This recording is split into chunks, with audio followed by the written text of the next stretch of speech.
What's up, YouTube? This is Too Raw for TV. So I noticed I have a lot of Bill Russell fans on my platform, and there's nothing wrong with that. But I do want to say this. Look, Bill Russell is, by most accounts, the greatest defensive player the game has ever seen, one of the greatest rebounders. He was a great playmaker, a little bit better at that, I think, than Wilt Chamberlain. He was obviously the defensive anchor and the heart and soul of the greatest NBA dynasty the game has ever seen. And he was a pioneer of the shot block and one of the smartest players to ever play, if not downright the smartest player to ever play this game. That aspect of his game often, gets sort of overlooked. So I'm very aware of how great Bill Russell was as a player. But my only issue is when there becomes an oversimplification of, the belief that Bill Russell just shut down Wilt Chamberlain. Look, any great individual player who's a primary scorer on a team without a consistent great second option on the scoring on the offensive end, usually that player is much more susceptible to being stymied. And that team, because of its limited options on the offensive end, usually that team is going to lose a lot, all right? My thing about the Boston Celtics is that people don't acknowledge the help, the other players, the others that were there with Bill Russell, all right? First of all, the year that Bill Russell entered the league, as great and as phenomenal as he was, and as much of a fit like peanut butter and jelly he was to the Boston Celtics, the rookie of the year, his rookie year, was not Bill Russell, but the late Tom Heinsohn. Tom Heinsohn was a great scorer for the Boston Celtics. He gets forgotten over time, right? Multiple NBA champion. Future head coach, not such a great head coach, but he was a great analyst for many years for the Boston Celtics and CBS back in the 80s. Also the same year, I believe, that Bill Russell joined the Boston Celtics, they won a championship. And the last year that he played, they won a championship. And in between, they had an 8-year stretch winning a championship every year. So we've never seen that type of dominance in the NBA. But we have to also remember that this was NBA free agency, all right? Oscar Robertson was a pioneer when he took the NBA all the way to the Supreme Court to garner more rights for the players, to be able to have more freedom in choosing where they want to play. I don't believe that Bill Russell, in a modern league, the 80s, 70s actually, and into the 80s and 90s, would have won 11 championships. When you have a franchise that's able to keep that much talent on its payroll, under contract for 10, 12, 14, 15 years, imagine, for instance, if a team was able to keep Shaq and Penny stayed healthy, right? And let's say they, let's see if I can use a better example. Let's say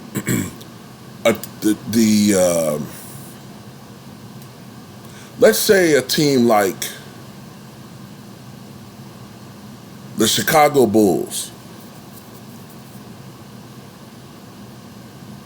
had acquired Reggie Theus, which they did, right? But they were able to keep Reggie Theus and then acquire Michael Jordan, have the wherewithal and the rights to keep him as a player for 10 to 12 plus years, only being able to leave really through retirement or through the benevolence of the general manager or owner, and acquiring Scottie Pippen, and acquiring Charles Oakley and Horace Grant, right? And being able to keep all these players on one team for a decade. Instead of having to lose some of these players through trades or free agency. That was the advantage that the Boston Celtics had. They had the Steph Curry, the 1950s, Bill Sharman. They had the Kyrie Irving and Magic Johnson, the 50s, Bob Cousy on their payroll, Boston Celtics. They had the great Sam Jones, the third greatest shooting guard, the third greatest guard, period, of the 1960s behind only Oscar Robertson and Jerry West. The great clutch performer, John Havlicek, who followed in Frank Ramsey's role as a sixth man, became the leader of that team after retirement. Bill Russell became a force on the offensive and defensive end. 8-0 in the NBA Finals, their all-time leading scorer. Tom Satch Sanders, all right? When you look at all of the talent that this team had, Bill Russell played with 7 Hall of Famers in 1962. Altogether, he played with 12 future Hall of Famers. And then you look at Wilt Chamberlain. Let's just look at the Warriors' years. He averages 42 points and, 23 rebounds or so, 24 rebounds when he was with that team. However, as we all know, it was Frank McGuire who wanted to utilize Wilt Chamberlain as the awesome offensive force that he was. But we all know, common sense will tell you, if you have one guy on a team that's their primary scorer that shoots the ball 30 to 40 times a night in his prime,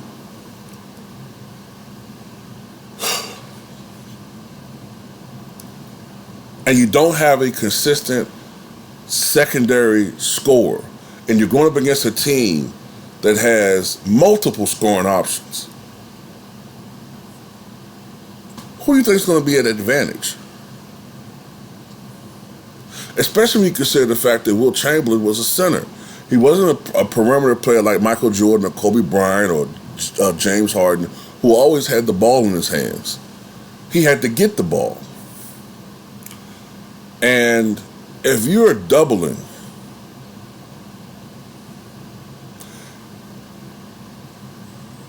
a center, right?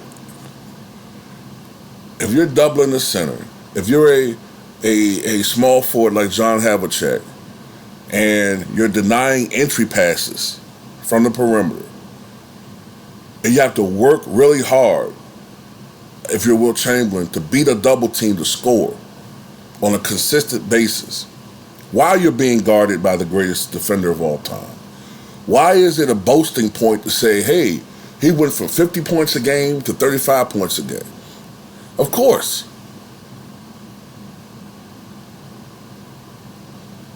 Of course it's going to happen.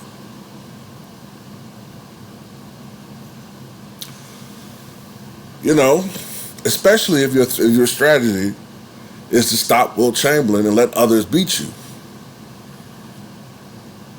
You understand what I'm saying? Look, the Bulls in 1996, their strategy was, we're going to let Shaq beat us, and we're going to stop everybody else.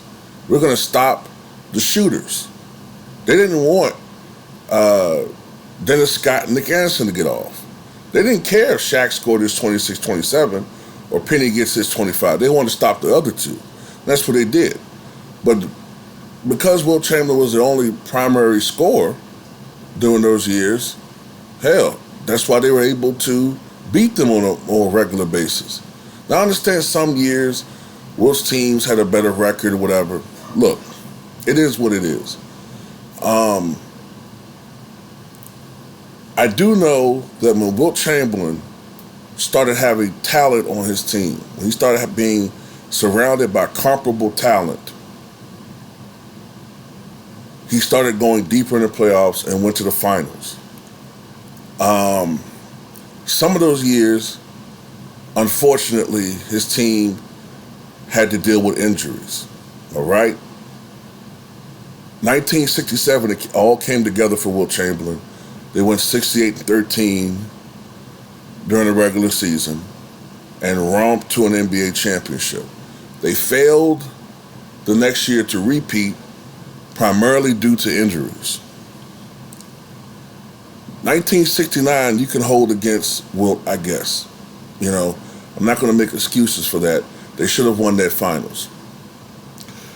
70, 72, and 73, I'm sorry, but people don't like to say this, but they were an aging Lakers team going up against what was a pretty fucking young, in their prime, super team New York Knicks team. And what kills me is the spin is that, hey, they were just a great all-around team, a great unit. No, this wasn't the Detroit Pistons of the mid-2000s, where you don't really have Hall of Famers on that team. It's just a really collection of really good players, with the exception of Ben Wallace. No, this was a team that had Hall of Famers in every fucking position. Willis Reed, arguably the greatest player to ever play for the New York Knicks, if you don't pick Patrick Ewing. Dave DeBusschere, a Hall of Famer. Then you have Bill Bradley, one of the greatest collegiate players in the history of college sports. Then you have Earl the Pearl Monroe, the greatest, in my opinion, player to ever play in the history of the Washington Bullets Wizards franchise. Then at the point guard, you have one of the most underrated point guards in the history of the game, Walt Clyde Frazier. Later on, they also had on their roster Jerry Lucas, and later on, other great players like Dick Barnett. And if there was a Six-Man of the Year award back then, it would have been perennial Six-Man of the Year candidate Phil Jackson. And one of the greatest coaches of all time, Red Holtzman. And they were still able to beat them in 1972, when they were not a team in their prime, as far as players. So yeah, a lot of the Wilt Chamberlain slander pisses me off, because it focuses too much on him and not what else is going on outside of him. I also want to say one last point about Kareem Abdul-Jabbar. Everyone talks about how Wilt didn't win enough, right? But it's interesting that when you look at Kareem Abdul-Jabbar's career, why does it take for him to have arguably a top 10 player at the point guard position for him to start winning? He won a championship his third year in the league. But when you look at it also, he only had one championship the first 10 years of his career.